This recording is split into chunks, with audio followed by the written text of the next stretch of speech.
अथ दशमोऽध्यायः। सूत उवाच तस्मिन्नेव दिने नाम्ना तक्षकस्तं नृपोत्तमम् शप्तं ज्ञात्वा कृतातूर्णं निःसृतः पुरुषोत्तमकां वृद्धब्राह्मणवेषेण तक्षकपदि निर्गतः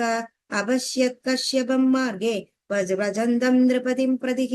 तमपृच्छत्पन्नगोऽसौ ब्राह्मणं मन्द्रवादिनं क्व भवान् त्वरितो यादि किं च कार्यं चिकीर्षति। कश्यप उवाच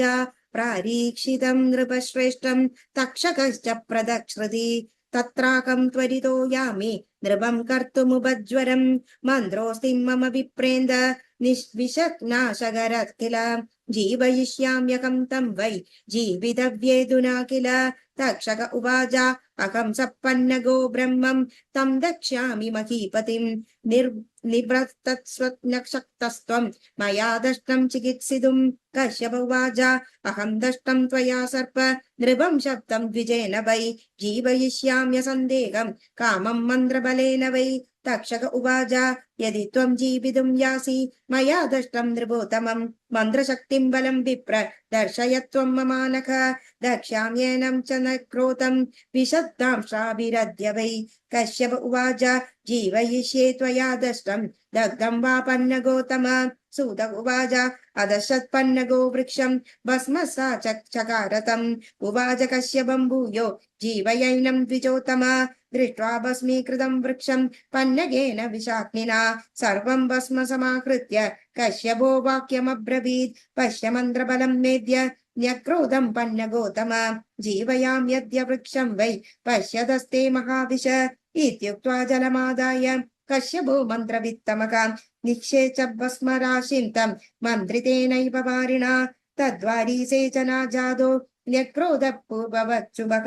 विस्मयं तक्षक प्राप्तो दृष्ट्वा तं जीवितं नगं तमाह कश्यपं नाकः किमर्थं ते परिश्रमः सम्पादयामि तं कामं ब्रूहि वाडभवाञ्छिदम्। कश्यप उवाच वित्तार्थी नृपतिं मत्वा शप्तं पन्नगनिःसृतः गृहादकं चोपकर्तुं विद्यया नृपसत्तमं। तक्षक उवाच वित्तं गृहाण विपेन्द्र यावदि सचि पार्थिवात् ददामि स्वगृहं याहि सकामोऽहं भवामृतः। सूत उवाच तच्छ्रुत्वा वचनं तस्य कश्यपः परमार्थवित् चिन्तयामास मनसा किं करोमि पुनः पुनः धनं गृहीत्वा स्वगृहं प्रयाणीदद्यहं पुनः भविष्यदि न मे कृते लोके लोभः समाश्रयात् जीवितेद नृपश्रेष्ठे कीर्ति स्यादचला मम धनप्राप्तिश्च बहुधा भवेत् पुण्यं च नैवनात् रक्षणीयं यशः कामं दिग्धनं यशसा विना सर्वस्वं रघुना पूर्वं दत्तं विप्राय कीर्तये हरिश्चन्द्रेण कर्णेन कीर्त्यर्थं बहुविस्तरम् उपेक्षेयं कदं भूपं दह्यमानं विषाग्निना जीवित्येदमया राज्ञी सुखं सर्वजनस्य च अराजके परजानाशो भविदानात्र संशयः प्रजानाशस्य चापं मे भविष्यति मृदे नृपे अपकीर्तिश्च लोकेषु धनलोभाद्विष्यति इति सञ्चिन्त्य मनसा ध्यानं कृत्वा स कश्यपः गदायुषं च निवृतं ज्ञातवान् बुद्धिमत्तरः आसन्नु मृत्युं राजानं ज्ञात्वा ध्यानेन कश्यपः गृहं ययौ स धर्मात्मा धनमादाय तक्षकात् निर्वर्त्य कश्यपं सर्पः सप्तमे दिवसे नृपं हन्तुकामो जगामाशु नगरं नागसाह्वयं श्रुशावनगरसान्ते प्रसादास्तं परीक्षतं मणिमन्त्रौच्छते कामं रक्षमाणमदिन्द्रितं चिन्ताविष्टास्तदा नागो विप्रशापभयाकुलः चिन्तयामास योगेन प्रविश्येयं गृहं कथं वञ्चयामि कथं चैनं राजानां पापकारिणं विप्रशापातदं मूढं विप्रपीडाकरं षडं पाण्डवानां कुले जातः कोऽपि नैतादृशो भवेत् तापसस्य गळे येन मृतः सर्पो निवेशितः कृत्वा विगर्हितं कर्म जानन् कालगतिं नृपः रक्षकान् भवने कृत्वा प्रसादम् अभिगम्य च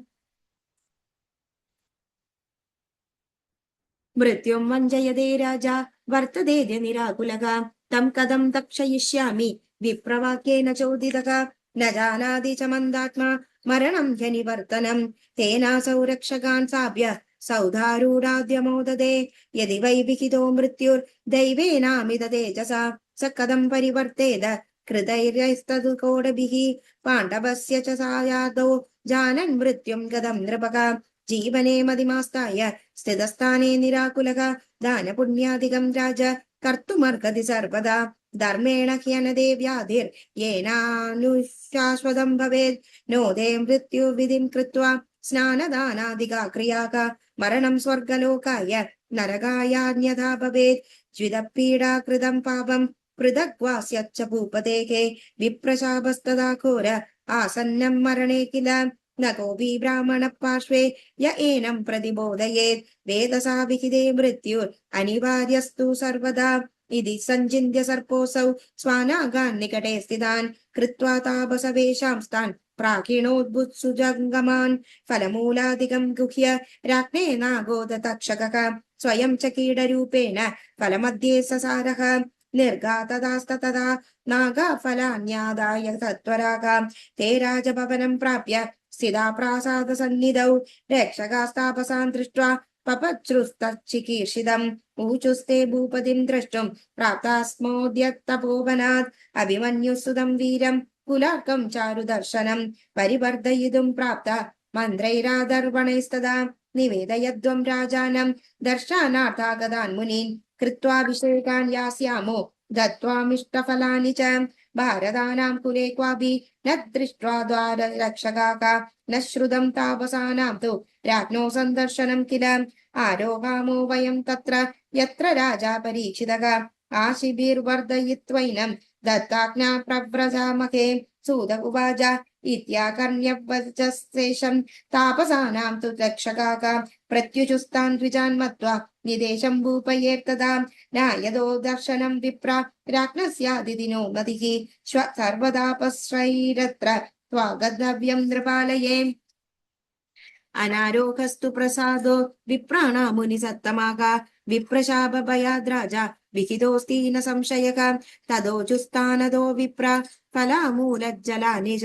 വിപ്രാശിഷാരേത ഗ്രാസയന്തു സുരക്ഷകാക തേ ഗത്വാ നൃപതിം പ്രോചുർ താപസാനാഗതാൻ ജനാക രാജോവാച യദ്വദം വൈ ഫലമൂലാധികം യചയത് പൃച്ഛത്വം താപസാൻ കാര്യം പ്രാതരാഗമനം പുനഃ പ്രണാമം കഥയധ്വം മേ നാദ്യ സന്ദർശനം മമ തേ ഗത്വാദ സമാധായ ഫലമൂലാധികം ചയത് രാജ്ഞേ സർപ്പയാമാസുർ ബഹുമാന പുരസ്കരം ഗതേഷു തേഷു നാഗേഷു വിപ്രശേവാർത്ഥേഷു ച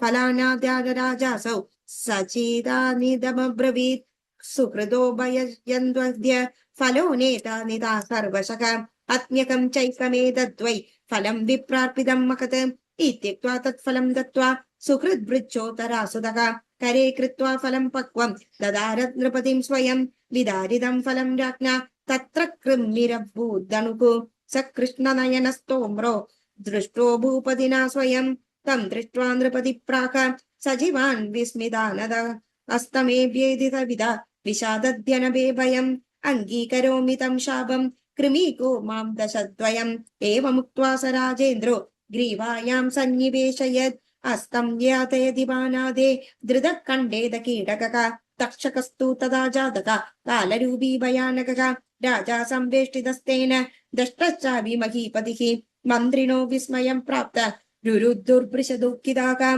ഘോരരൂപമഹിം വീക്ഷ്യ ദുദ്രുവോത്സേ ഭയാധികാഃ ചുക്രുഷു രക്ഷകാ സർവേ हाहाकारो महानभूत वेष्टितो भोगि भोगेन विनष्ट बहुपौरुषः नो वाजन्द्रपति किञ्चिन्न चचालोतरासुदः उद्दिदाग्निस्टिकाकोरा विशदादक्षनाननात् प्रजज्वालनृपं त्वाशु गदप्राणं चकारः हत्वाशु जीवितं राज्ञ तक्षको गगने गतः जगद्दण्डं तु कुर्वाणं ददृशुक्तं निराहिः सप्पपातगदप्राणो राजा दग्ध इव द्रुमः ചുക്രുശുശ്ച ജനാ സർവേ മൃതം ദൃഷ്ട്വാ നരാധിപം ഇതി ശ്രീദേവി ഭാഗവതേ ദ്വിതീയസ്കന്ധേ ദശമോധ്യായഃ